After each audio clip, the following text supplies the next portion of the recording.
बहुत बहुत धन्यवाद अरोड़ा जी। और आप सबसे फिर मिलकर बड़ी खुशी हो रही है। अभी अभी ईश्वरी देवी जी और राजकुमार जी के विचार सुने, बल्कि आज मैं यही सोच रहा था कि किस विषय पे बोलूं, तो आप दोनों के जो विचार मिले उसी से कुछ मन में विचार और पैदा हुए, तो मैं सोच रहा हूँ कि उसी बात के ऊपर थोड़ा सा उसी बात को कंटिन्यू करा जाए। राजकुमार जी ने बहुत सारी बातें बोली। एक बात जो बहुत छू गई कि जब मोह का ऑपरेशन होता है तो बहुत दर्द होता है, और ये बहुत बिल्कुल सही है।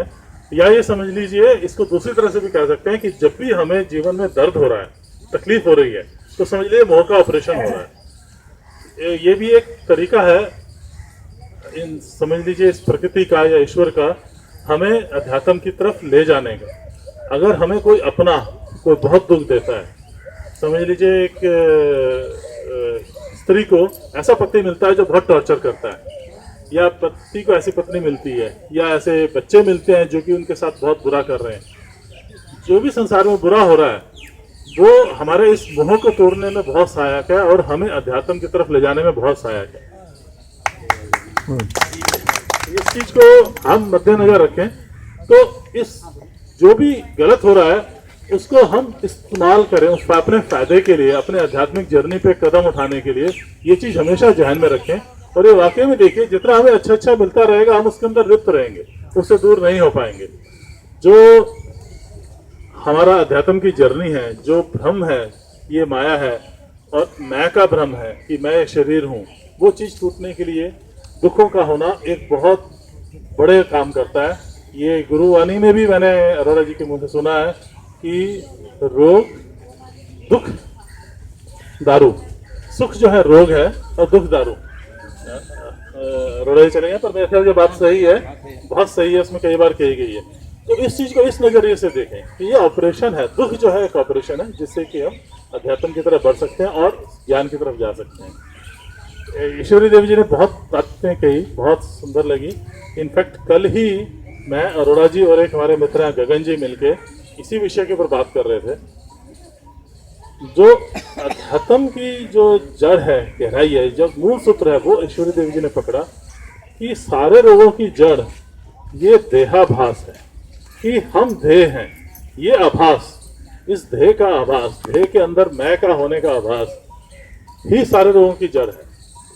अगर हम सच्चाई को जान लें, ज्ञान को अपना लें, अज्ञान से दूर हो जाएं, तो हम अपने आप को जो अभी तक इस देह से जोड़ते हैं, देह को समझते हैं, और देह के साथ हमारे और चीज आ गई आजकल मन। हम देह से ज्यादा आजकल अपने आप को मन समझते हैं, अपने विचार, अपने लाइकिंग डिसलाइकिंग, मेरे कंसेप्ट, उस चीज से जोड़ते हैं। ये भी देह की तरह ही एक तरह से देह का पार्ट है।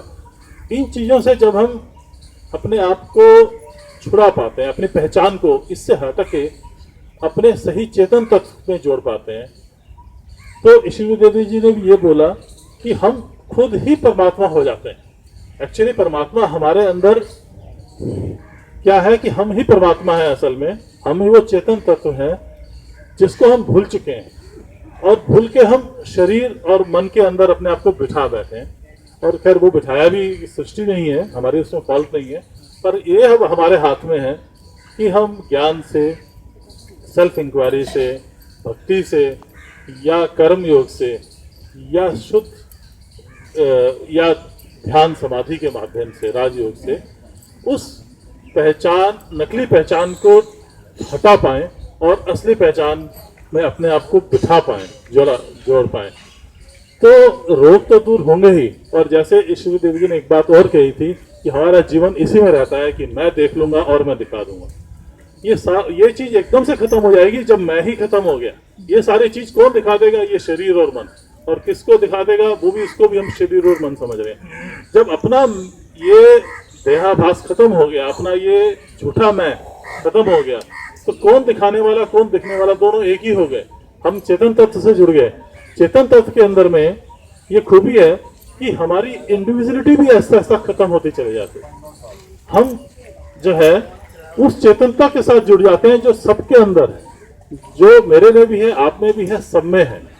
उस चेतन भाव से जब हम जुड़ गए, तो एक और शब्द बोला जो कि वेदों में बहुत अच्छी तरह कहा गया है और लगता है कि पूरे अध्यात्म का सार या धर्म का सार वही है, वो है अहम ब्रह्मास्मि, जो ईश्वर देव जी ने कहा।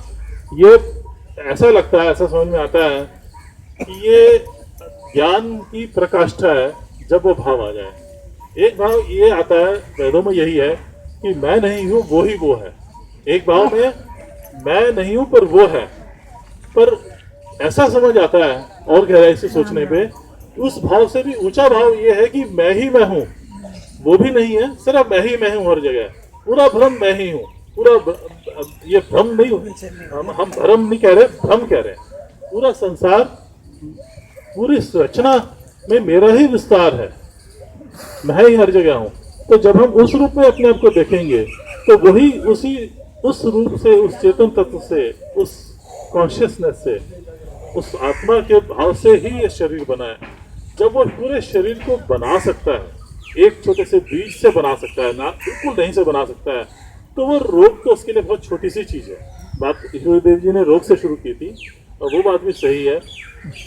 जब हम अपने उस पहचान से हटके देह के भाव में जी रहे हैं, तभी रोग पैदा होते हैं। तभी हमें लगता है कि मैं ये कर रहा हूँ, या उसने मेरे साथ ये किया, मैं ये कर लूंगा। और वो जब नहीं होता, या कोई दुख होते हैं, दूसरा कोई दुख देता है, तो दुख महसूस होते हैं जब हम उस भाव में होते हैं, देहाभास में होते हैं। जब हम अपने असली पहचान में जुड़ गए तो वो दुख होने सारे बंद हो गए। जब दुख बंद हो गए तो रोग अपने आप खत्म हो जाएंगे। इसके अंदर अपनी सही पहचान में इतनी शक्ति है कि, और शरीर अगर है भी, कोई रोग भी है, तभी भी हम उससे जुड़े नहीं रहेंगे। वो हमारे लिए इस शरीर के रोग हो जाएंगे, मेरे रोग नहीं रहेंगे। जब वो भाव आया तो सब चीज़ों से हम मुक्त हो गए, सब चीज़ों से दूर हो गए। और यही अध्यात्म की जर्नी है। तो आज मैं ज़्यादा टाइम नहीं लूँगा, आज ऑलरेडी काफ़ी टाइम हो गया है, पर इस भाव के साथ हम लेके चलें तो हम परम आनंद की स्थिति में रह सकते हैं, और यही शायद जीवन का मकसद है। बहुत बहुत धन्यवाद।